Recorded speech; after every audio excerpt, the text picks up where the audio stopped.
Thanks for your patience in getting the content posted this week. We're going to do patient rights, and I changed it a little bit. Originally on the syllabus, it was communication, but given the fact that this would typically be a course that would be in the program, probably in the sophomore year of the program, and before you took the medicine course. Originally, we were going to do communication, but I covered healthcare communication within the other course, so I don't want to belabor that here. Rachel, I know that you didn't have that course yet. I believe you haven't had that course yet. But, you know, some of the relevant content I'm going to briefly go over here again. But otherwise, if you haven't had that course, you'll get that content. You are getting the content that you need for this course. However, I'm bringing in a different level because you as students are at a different level than this course is considered within the healthcare curriculum. So I decided to go with leadership competencies in health settings, and we're going to talk about some of those communication pieces, but also some other relevant skills that will help you become leaders and develop the technical skills that you need in healthcare settings. I did want to talk about the Patient Bill of Rights first. I think I've mentioned this before, but if not, the Patient's Bill of Rights refers to what a patient is guaranteed when receiving medical care. The first Patient Bill of Rights was adopted by the American Hospital Association in the early 1970s. And since then, there have been a lot of revisions of this Bill of Rights. The older list included rights like communication, that patients should be well informed and actively involved in their own care, that they have the right to have someone notified promptly of their admission to the hospital, right to agree to refuse visitors, medication, treatment. They have a right to pain management. They have a right to confidentiality. The most recent Patient Bill of Rights lists have included patients' rights to know about what the health insurance company will and won't pay for, and know of any agreements between the insurance company and the doctor that may limit their care.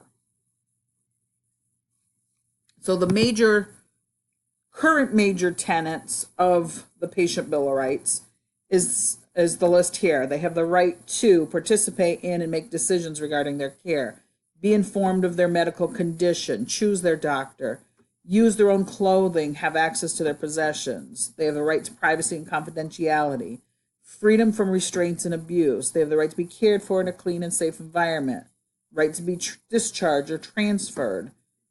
They have the right to express concern or complaint without punishment or retaliation.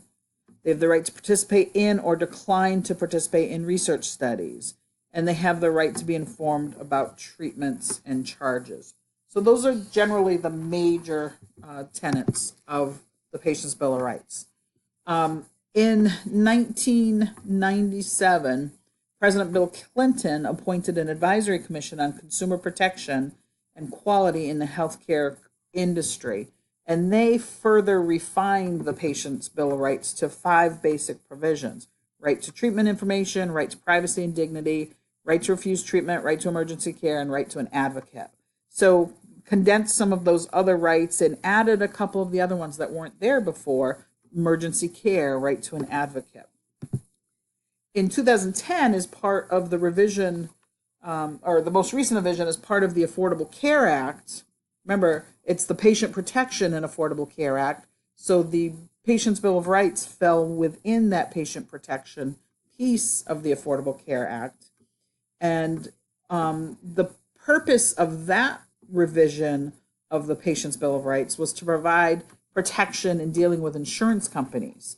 And that one included things like the lifting of the annual lifetime dollar amounts for coverage, removing the exclusions based on pre-existing conditions, extending coverage for adult children up to the age of 26, and the right to free preventive care such as annual mammograms and coverage for colonoscopies. Now, it's interesting, there was a discussion on the news just this morning about the American Health Care Act, or Trump Care, and although originally saying that the exclusions on pre-existing conditions were going to continue, there's talk of the exclusions being put back into place in health policies. So again, it's something that remains to be seen as we move forward with the new healthcare plans.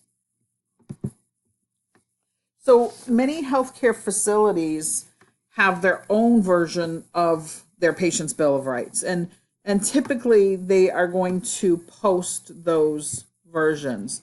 I just included here a couple of samples. This is Mercy Hospital, hopefully. So Mercy Hospital here has their patient rights, and many hospitals are including the patient rights and responsibilities. So you see it's kind of a considerable list. I will post the hard copy of this PowerPoint so that you can,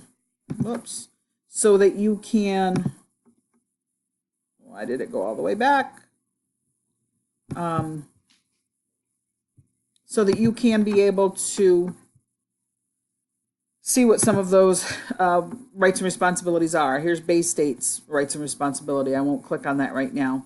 But typically, if you go into a healthcare facility, you will see somewhere posted in the general lobby area or the patient information section, the patient's Bill of Rights posted on the wall somewhere.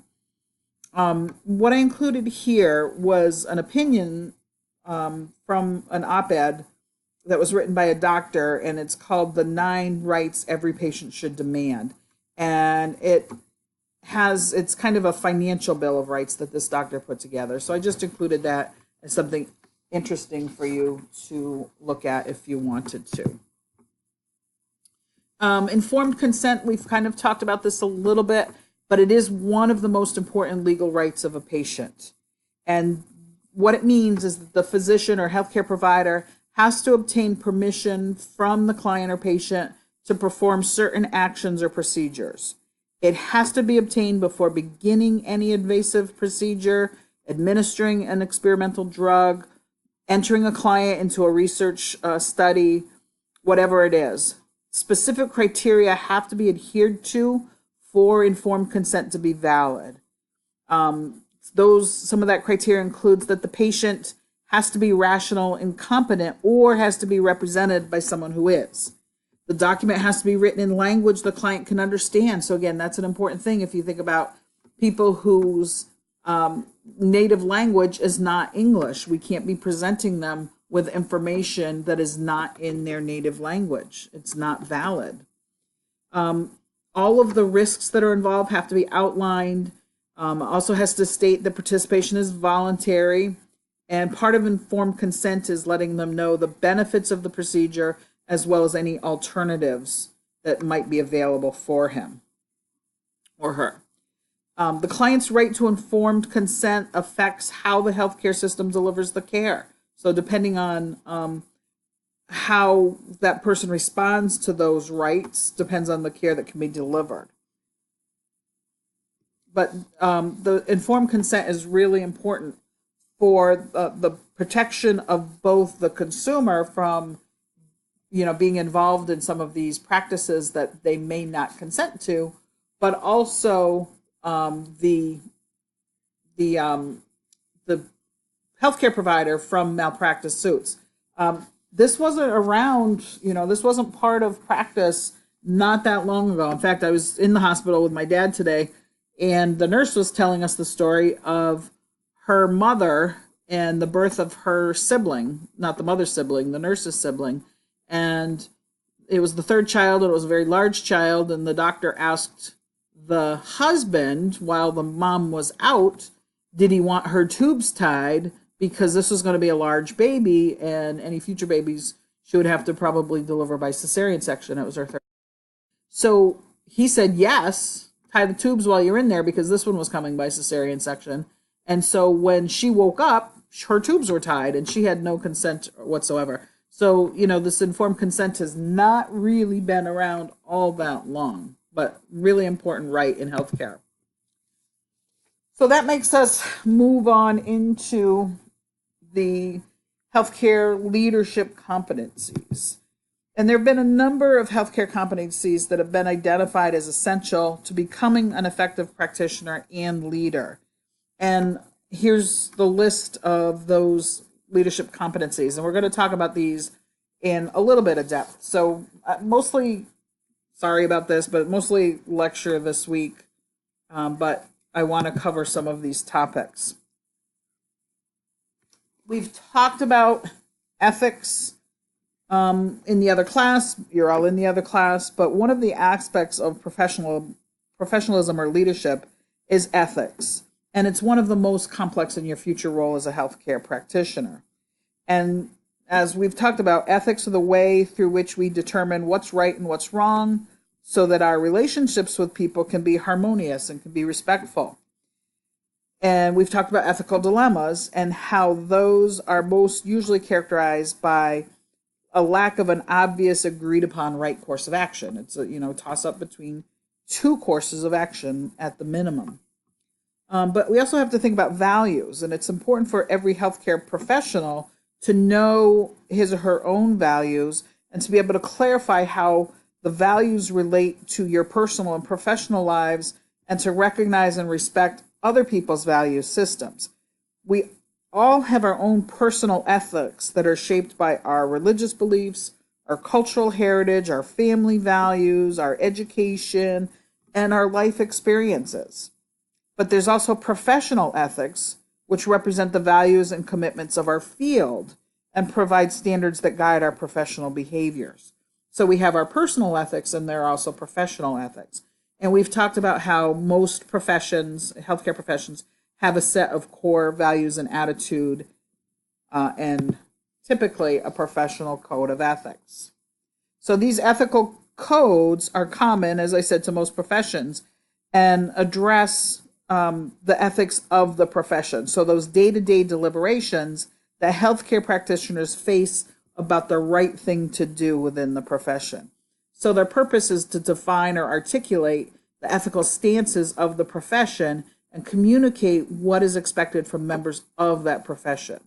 So they provide us with guidance for making those ethical decisions and ensure that we practice in an ethical way. So remember those ethical principles that we talked about in the other class: beneficence, non-malfeasance, etc. Oops, I went too fast. I'm just going to go back one. Sorry, guys. I am way off here. So I'm going to end this for now and get back on track.